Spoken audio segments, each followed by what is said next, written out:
Well, that word community spread, basically what that means is that the virus is spreading throughout an area with at least some cases where you're unable to identify the original source. But health officials are saying that there are steps that you can take to prevent that community spread from spreading to you.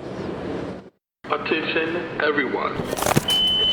I think everyone's concerned about it. I think we're all concerned about it, as you see I'm walking with my tissues.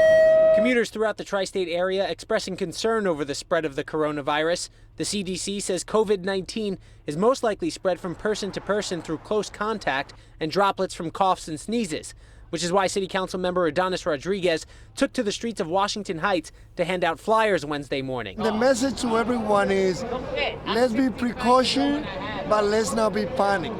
Let's continue our normal life every day. If you feel sick, health officials are urging you to stay home. While there is currently no vaccine to prevent COVID-19, there are ways you can protect yourself and others.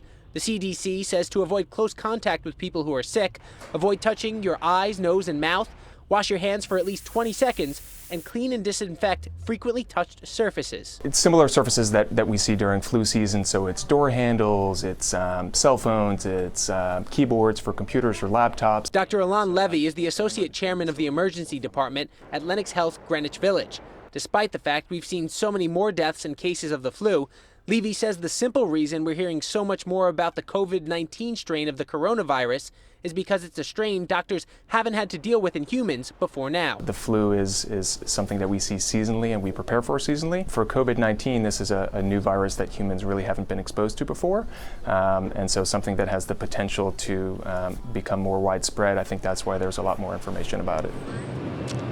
And Levy says that even if you aren't experiencing symptoms, if you were in one of these areas where the virus is spreading, that you should probably stay away from at-risk people with pre-existing conditions or the elderly, because the virus could still spread to them. He also said that you should remember most people will be able to fight this off with their own immune system, so there's no need to panic. Just isolate yourself so it doesn't spread any further.